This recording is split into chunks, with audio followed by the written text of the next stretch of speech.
CFTC filed a lawsuit against Binance and CZ. Will Binance shut down? What is the future of Binance? This and more you get to know in today's episode of the Inside Blockchain. Oh, hi. I'm a smart investor. I dare say that because I understand the cryptocurrency markets and I am up to date on every new development, fintech and blockchain ecosystem. All because I watch the Inside Blockchain show on Crypto TV Plus. Every Monday morning, Crypto TV Plus brings you news headlines of top stories, interview with an expert, and give you detailed market analysis to enable you make the right business moves. Now you too can become a smart investor if you don't miss it. The Inside Blockchain Show, only on Crypto TV Plus.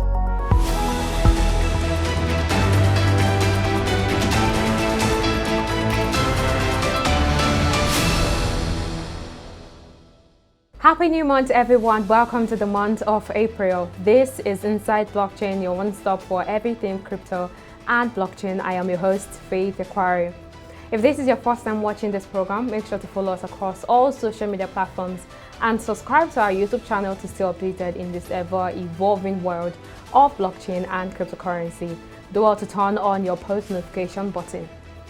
Now, another week to talk about what's happening in the crypto and blockchain space, and Binance and the Commodity Futures Trading Commission is certainly headlining the news. Now, just to get to the backstory, on March 27th, the Commodity Futures Trading Commission, at CFTC, filed a civil enforcement action lawsuit in the U.S. District Court charging Changpeng Zhao, Binance Holdings Limited, Binance Holdings, and Binance Services Holdings Limited, and Binance former Chief Compliance Officer Samuel Lin. Now, the lawsuit allegations were Binance has offered and executed commodity derivatives transactions to and for U.S. persons from July 2019 to this present day. Another one is Binance did not require its customers to provide any identity verifying information before trading on the platform despite the legal duty for Binance to do so. Another one is Binance instructed its customers, in particular its commercially valuable US-based VIP customers, on the best methods for avoiding Binance compliance controls. Now, these are just a few we could mention among the 7 violations of the CEA and the CFC rules. Now, today we'll try to make sense of what's happening with Binance and CFTC and its impact on the crypto and blockchain community. Also, we'll be discussing the rise of decentralized exchanges, seeing how much heat centralized exchanges have been facing from SEC and CFTC due to violations of the regulatory policies. And we'll also look into the future of DEXs. Now, this conversation is packed up with so much, you don't want to miss out on it. And before we get into it, let's go on a quick break. When we come back, I'll introduce my guest. Don't go anywhere, stay with us. It's raining free crypto. Lucky for me, I've got my crypto wallet to pick them up. That's basically what airdrops are. Crypto airdrops are practically free token giveaways, which have become a common highlight in the crypto ecosystem of recent. The distribution of crypto airdrops are usually done by decentralized applications, new blockchain services, or crypto projects. The details of crypto airdrops will also emphasize its role as a marketing tool. Don't get stuck in the past. Get all the latest news and happenings on blockchain and cryptocurrency, only on Crypto TV Plus.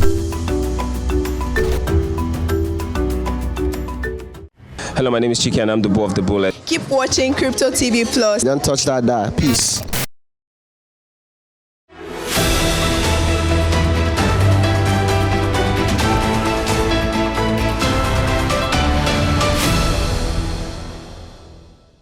Welcome back. This is Inside Blockchain. If this is your first time watching this program, make sure to follow us across all social media platforms and subscribe to our YouTube channel to stay updated. Do well to turn on your post notification button.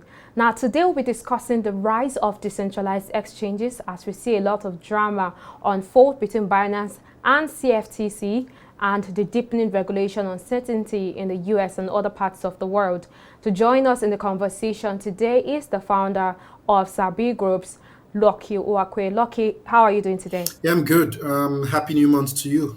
Yes, happy new month. It's always good to have you here joining us to make sense of such conversations like this. Same from me too. Amazing. So let's get into it. Now, the Commodity Futures Trading Commission lawsuit against Binance and CZ got all of us surprised, and I'm sure you were also surprised too. And not just about the lawsuit, but who this lawsuit was coming from. We hear more of the SEC clamping down on the crypto activities more than CFTC. Now, why is CFTC coming into the scene, and is cryptocurrencies considered a security or a commodity? Let's understand that. Okay, first I would say it's the first time we're seeing CFTC go after a major player. Like you rightly mentioned earlier, it's popular with SEC in comparison to CFTC. But I think I would also say that this very case between CFTC and Binance will mark a turning point with us assuming or thinking that regulators in the US are not probably cooperating.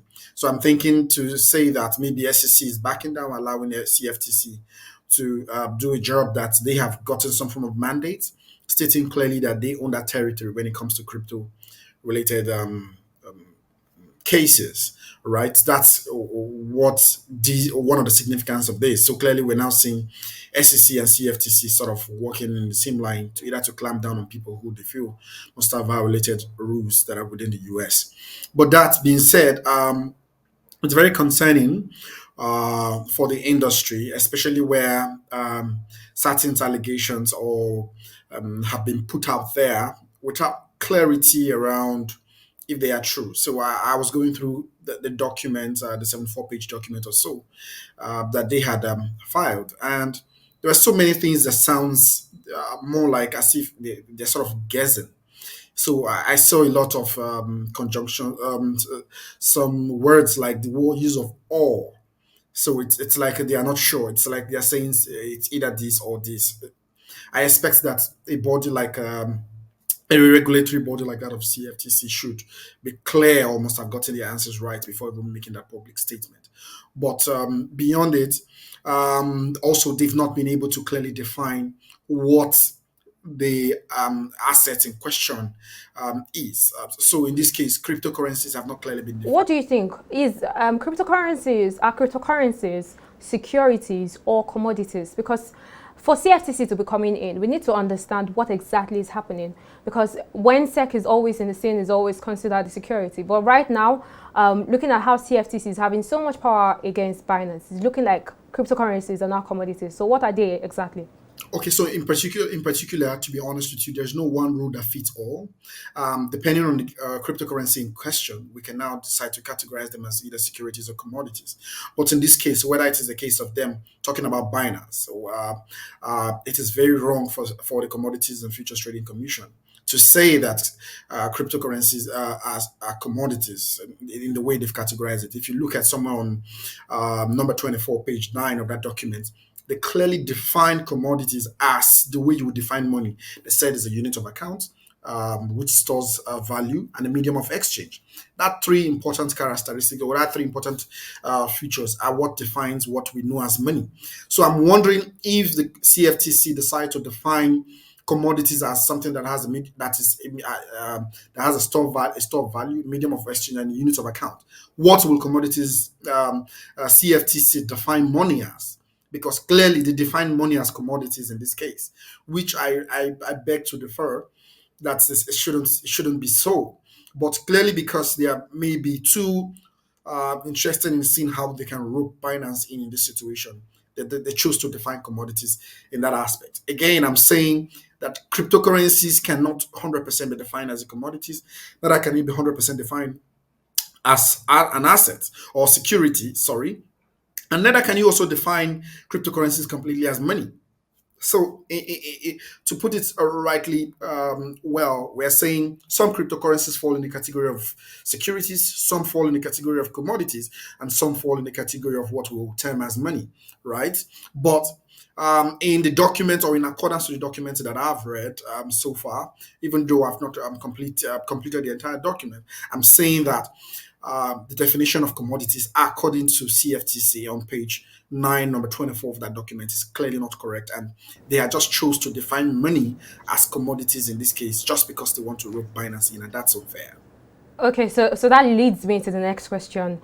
So do you think that most of the allegations against CZ and Binance is valid? Because you're already saying something like that. And if it is, what will happen next if CFTC demands for Binance to be banned from trading on registered entities, trading any digital asset, and also demands for Binance to pay back the trading profits, the revenues, the salaries, the loans and fees derived from US persons? What will be the implication of all of these in the crypto industry? I think it will be outrageous, or it will be excessive for CFTC to take that route if they were to say that Binance must have done this. While I expect some sort of compromise at the end of the day, probably a compromise similar to that of what we witnessed the likes of EOS. I remember when EOS had raised $4 billion during their ICO and when they had a case with the SEC and how they settled it. So I'm expecting some sort of a compromise in that aspect, but not to totally say they will ban Binance from carrying out that activity. And even if they will be able to ban because of the virtue of the powers they have, they likely might only succeed in doing that only within the the US jurisdiction, which in my case, again, according to the documents or in accordance to the counter statement by Binance, they clearly made it very categorically clear that as of today, they have at least 16 operational licenses or some sort of approval from 16 different zones per se or jurisdiction. So what that means is even if they were to be banned, for example, either courtesy of the case between them and CFTC in the US, they can authoritatively do that in the world. And moreover, when you want to ban an exchange like Binance in this case, remember you are not banning them from a platform. They own the platform. They built the platform. So it's not like some, let's say, the New York Stock Exchange or the Chicago Mercantile Group. This is a case of where we're saying they own the platform themselves in the first place. The only difference is just that they don't want them to expose that platform to people who are living within the US. So I think it will be outrageous. And even if they do take that route, it's impossible for that to totally happen. But it can only happen from the angle of possibility with that of US. But let me just make one point categorically clear here. In the document, I'm not too sure now the exact page, or probably in the early page of the document, they clearly had stated something around saying that Binance is trading in the US and probably have already exposed their products or services to US customers, which Binance had profited from in their own calculation, 16% of that amount of money. Sometimes I think in 2020, where they made about $63 million. And later on, when they fast forward about a year later or less than a year later, Binance was also making a revenue of close to $1.4 billion, and according to the document, if I'm not mistaken. So in their own view, they are believing that at least 16% of that money, whether it's 16% for $1.4 billion or 16% for $63 million, as the document has stated, if I'm not mistaken again, they are saying Binance should at least pay their own quota. But there's something they are missing, or in my own view, that is missing here.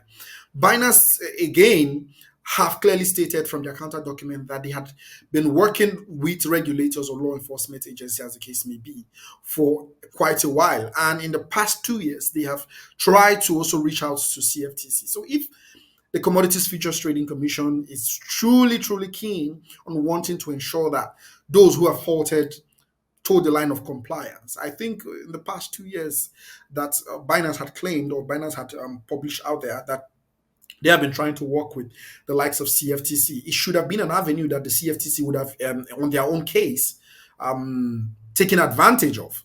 But if they fail not to take advantage of that, and then they are coming out publicly to say they want to hit the hammer, I think it goes beyond for me to think that their interest is around regulations or compliance. And there is an entity in the United States that is making it possible for Binance to even offer that service in the first place. I expect the CFTC should be going after that entity and not necessarily looking at Binance. For example, if I am called Binance, yes. So, for example, if I'm called Binance and let's say I decide to partner with an entity that is based in the US called ABC, if the regulators within the US axis is very concerned about somebody who's breaking the law, the first person they should hold responsible is ABC, which is a primary or domicile company that either by virtue of their license before or either by virtue of their cooperations before, they have the ability to offer such kind of service.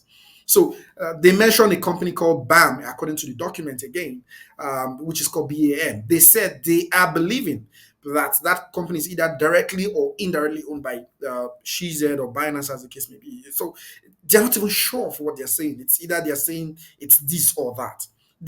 As a regulator who is willing to come out publicly to publish over a 70-page document, they should be very specific with either saying he owns it or he doesn't own it, not to say all. Yeah, Lucky, I know you're trying to make so much sense about what's going on, and I feel like it's more of, do they really understand what cryptocurrencies are? Do they really have so much information to hold Binance and CZ captive, or are they just working based on face value? I don't really know. And looking at the information you have brought in today, it just feels like there's still a long way to go, and we hope that it goes on for the best. We're still trying to make sense of the Binance and CFTC drama, and also look into the rise of decentralized exchanges and the future of decentralized exchange in the crypto and blockchain space. Let's go on a quick break. When we come back, we'll continue the conversation. Don't go anywhere, sir. Don't get stuck in the past. Get all the latest news and happenings on blockchain and cryptocurrency only on Crypto TV Plus. What year did you know that traditional domains pay yearly fees to maintain the website? For me, it is the year 2022. I have nothing to be ashamed of. Now, do you even know NFT domains exist? Don't worry, I'm not out to bash you. Today, let's check out what NFT domains are all about. The traditional domain name is a distinct, easy to remember address used to access websites, such as google.com, facebook.com, and so many others. Users can therefore connect to websites using domain names. However, it is Hello, my name is Chiki and I'm the boy of the bullet. Keep watching Crypto TV Plus. Don't touch that. Peace.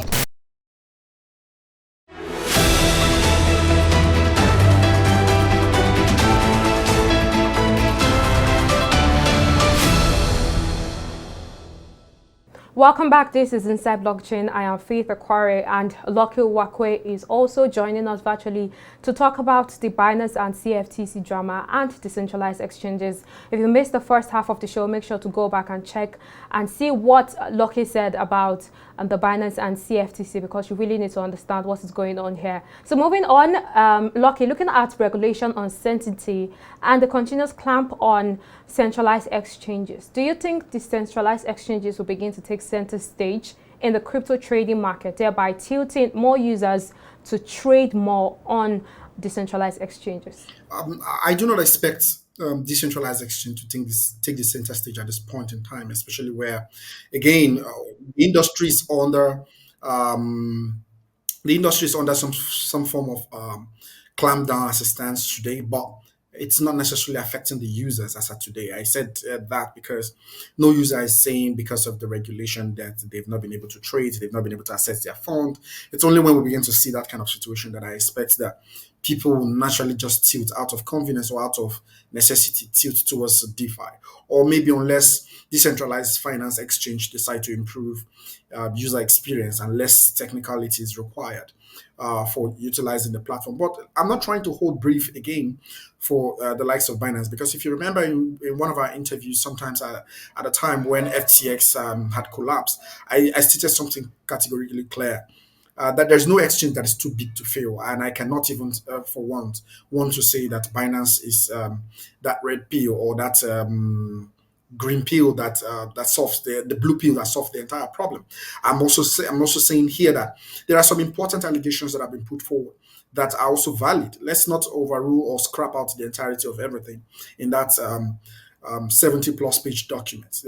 Some of those allegations are actually true in my own view. I use the word true for the fact that, again, Binance in their early years were focused around business orientation or business success, which again in the document categorically stated that Binance had sort of put forward their business view more than in terms of putting that of regulations. But I think after Binance stabilized and winning the market, they now started focusing on regulations, which clearly, if anybody wants to punish a corporate for doing something that is wrong, it doesn't matter whether they had done that in 2017 or in 2018. If they are found guilty, they should made to pay or follow the due course of the law. So that aspect, I think, should are quite valid in terms of allegations, and if there are penalties, they should pay. But I don't think the penalties should be severe to a point where Binance would totally lose out, or Binance should totally be banned. And even if they will be banned, it has to just be only within the US, or where CFTC have their own powers or jurisdiction. And so I'm expecting that if we do not see this severity of penalties, DeFi will likely not take the center stage. Or even if DeFi will take the center stage, it has to be when DeFi find a way to improve users' experience and less technicality on how you need to utilize it, creating this a little bit of convenience that we've seen with centralized exchange, like the case of Binance in this case, and maybe every other exchanges that are centralized a little bit out there. Amazing. Thank you so much for such response like that. Now, we saw the hype around artificial intelligence, NFTs, the metaverse. Recently, there was a conversation around perpetual DEXs. What are perpetual DEXs, and how would they help in fostering the use of decentralized exchanges for trading crypto and also building innovations? Okay, so again, it is. I would like to toe the part of what somebody like Elon Musk have said around AI and the hype that is coming around it. So me personally, even before now, I had undergone a couple of courses, sometimes in 2018, with the Reactor program, or a partnering program with University of Helsinki in Finland, which is around AI and all that. Some of the concerns that we've had around as of 2018, at that time when I was undergoing some of the short courses in University of Helsinki, had clearly made it clear that there are some disadvantage that comes with AI, and I don't think it's right for us at this point in time to now begin to put in our money into such type of platform. I think there should be some form of a pause that is still in the same line of what the likes of Elon Musk have said. We saw how the likes of Google had decided to rush quickly into wanting to bring out their own form of product, and we saw the consequence of what that had in terms of their market capitalizations and people losing hope. So now imagine where, yes, it's true that AI is becoming a thing. I'm a subscribing user of ChatGPT, the one that I've made available to most of the subscribing payers. That's the ChatGPT 4.0. I've been able to explore it a bit, and I've been using it for just barely a couple of months. And I've seen some of the advantage and disadvantage it could have. Now, applying some of those technologies into perpetual swap, or where we know that clearly these are money. This is not just a case of you're putting out a statement and are getting demanding on getting answers. If AIs are exploited, there could not be we might not have this opportunity of being able to recover this damage. I think it is too early for us to build a technology of that magnitude and begin to apply it to something like a perpetual swap, as the case may be. But personally, to be honest with you and giving my answers, I'm saying I'm still exploring it, and I might not necessarily be in the best or well informed enough to give recommendations to that very particular aspect. But my point will be that AI is still too early, and it's too early for us to even apply it to something as perpetual swap. The industry within blockchain already on itself is still growing, and adding a new form of technology to an existing or growing entity that is still young is like double-edged sword. Amazing. Thank you so much. What are the gridlocks to having a more decentralized environment for trading and building, and how can we thrive beyond those gridlocks? Let's get that before we go on a quick break. Okay, so for me, some of the gridlocks that are affecting decentralized exchange, again, like I said, like I mentioned earlier, is in the case of the UI. All right, so I think most of the DEX related platforms have not given the best of user experience for most non-techie people who don't really want to putting their time into learning what the industry entails or what the industry can offer. All right, so that's one. The second part is there is this thing that happened with the likes of Tornado Cash. In fact, I was writing an essay in one of my programs that I'm undergoing within the industry, where clearly we had to point out a good example of what happened to Tornado Cash. So imagine somebody like the creators of Tornado Cash, who had built an open source solutions for something that has to do with keeping people private and keeping people in a much more decentralized manner, being arrested right there. Such kind of incidents cannot be good for the growth of the industry or within places for people who want to even innovate or build products that are going to enhance some form of decentralization, such that to ensure that people can be able to exchange or swap their digital assets freely without needing any middleman. It means even if bad actors begin to use it, which is all part of the functionalities of what decentralizations come with, you can't take that away. Good and bad people can be able to take advantage of it because there's no way to filter them out. All right. So if I'm a developer or somebody who's building product in that aspect, and I build a very beautiful user interface that has met all the bottleneck that I'm mentioning, I'm still saying that because of the fear that you could be picked up like the way the Tornado Cash guy was picked up is simply because some persons or entity had used a product or a service like that. That is already a bottleneck on its own. So the fear of regulators clamping down on the creators of these platforms at one bottleneck. That's one. And the other one I mentioned earlier is around the user interface. The third one now will now become in the case of how do we also ensure that if at all there is a dispute, how do we go about that? This for me is like my own third point. And the last point I would say in terms of the very products will be the platforms that we be housing or hosting these things. Are they free from government interference? All right. So some of the hosting platforms that, as we know it today, the dangers of it is that the majority of them are based in places like in the US.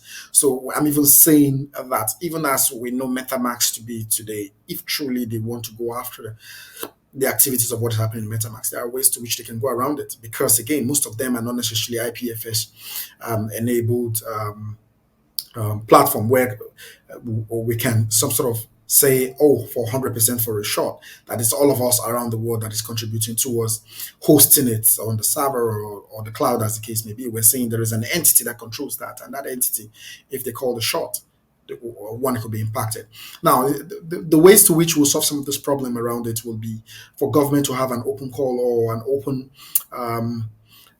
regulations that would encourage people into going into this aspect and building solutions like that. The same way there was an encouragement by governments back then in the 70s and in the 60s calling for people to build solutions within the internet simply because they needed to solve their own problem around communication at that time. So I expect that if we must grow in the aspect of some of these decks, governments should also be an enabler, so such that people who probably can build that product as of today, but because they're scared of being arrested, if in the event that their product is being used by bad actors, these kind of people will be willing to come out from wherever they are hiding to come and contribute towards the growth of the industry. I was reading something around what Andrew Cronje has shared a few days ago in terms of his aspect around DEX. Remember, Andrew Cronje is somebody who had talked heavily around the importance of what decentralized finance could do and how he had contributed towards the likes of Phantom and Yen Finance. And he raised some important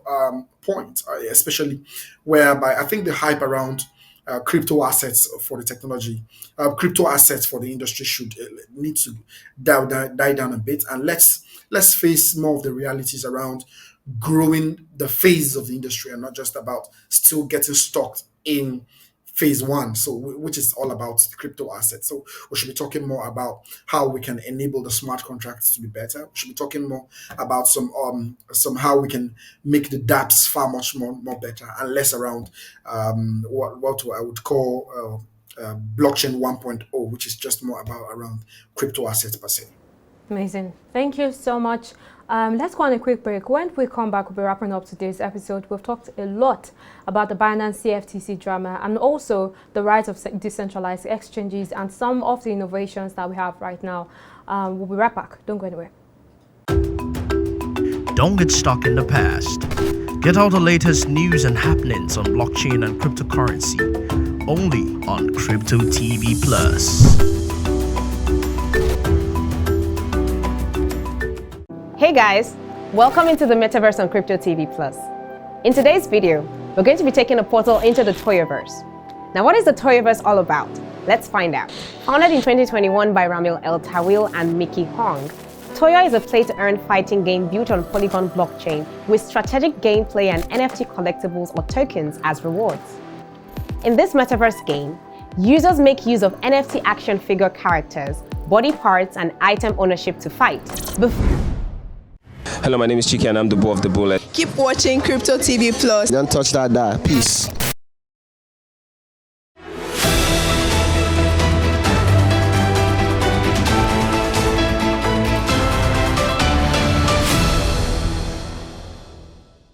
Welcome back. This is Inside Blockchain. Thank you for staying with us. We've had a swell conversation with Lucky joining us virtually today.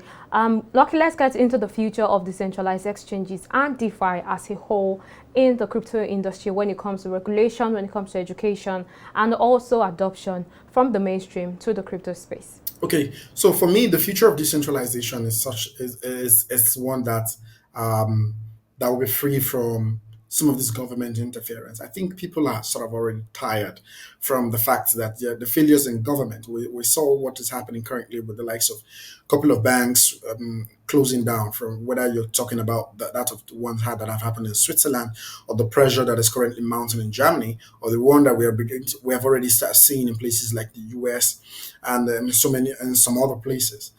People are already tired around it, and as such, they want to ensure that they should have a better level of finance control when it comes to their assets. So I should be able to ensure that even if I choose to put my money or lend my money to any particular financial product at any point in time that I want to pull out, I should be able to pull out. And that's one of the advantages that DeFi has offered.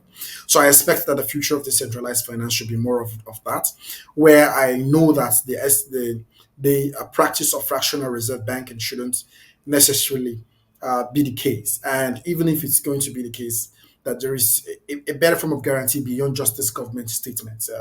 The last time we check, a lot of the government statements around guarantees are not really guaranteed. It's just a case of where, because it's government that is stating it, that's why we're just believing. You look at the bailouts that happened for the likes of SVB Bank. At the end of the day, government have not really bailed them. They've just only transferred that liabilities to the tax-paying citizens within that particular jurisdiction, in this case, the US.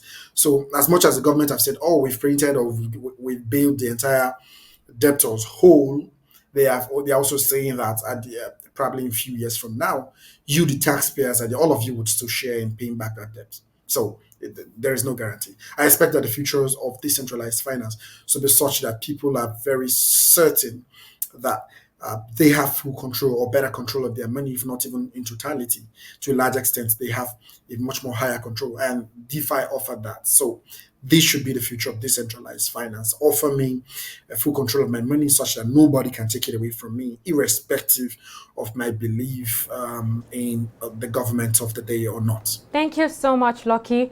Thank you for joining in. We'll keep keeping track of what's happening between Binance and CFTC through our news update, and we'll make sense of everything that comes into the blockchain and crypto space through This is Inside Blockchain. So keep watching. Lucky, thank you for always being here. Thank you for always making sense of every conversation that we bring you on to make sense of. We hope that the regulatory framework in the crypto and blockchain space continue to look better and we begin to understand where SEC and CFTC is heading for, and they begin to understand what cryptocurrencies are and the use cases to the world as a whole. Thank you so much, Lucky. Yeah, thank you. But if there is anything I would like to say as the parting word, sorry that I had to add this, is the fact that I think, yes, truly, Binance have erred in some areas, but I don't think the magnitude of what CFTC have projected out there is fair on the industry as a whole. It's not even because this is a case of them going after Binance, whether it's a US entity or not a US entity. Even if it were Coinbase that is going through the same thing, I would have said this. I think that CFTC have to understand that whatever parts they tread, it will go a long way to speaking volume in the credibility of that institution as a whole. And as such, they shouldn't play politics or some sort of sentiment with this very particular one. People are already calling that the actions of regulators could threaten or close to 1 million jobs, not just even within the US, even outside the US. And that means a lot. And I expect that CFTC in this case shouldn't just be all about because we want to punish Binance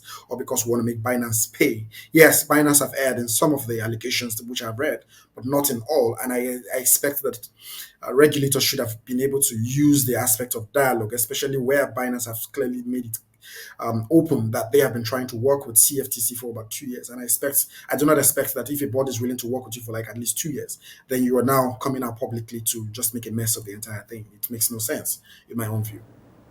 Amazing. Thank you so much for adding that up. And that will be all on today's program. You can get more market updates and all the happenings captured within the world of blockchain and cryptocurrency on our website, cryptotvplus.com. Follow us on all social media platforms at cryptotvplus to get daily info on our programs. Thank you for staying with us. Make sure to like, make sure to subscribe, and make sure to also leave your comments and suggestions in the comment section below. I am Faith Ekwari. I had Lucky Wakwe who joined us virtually. I'll see you next week. Thank you.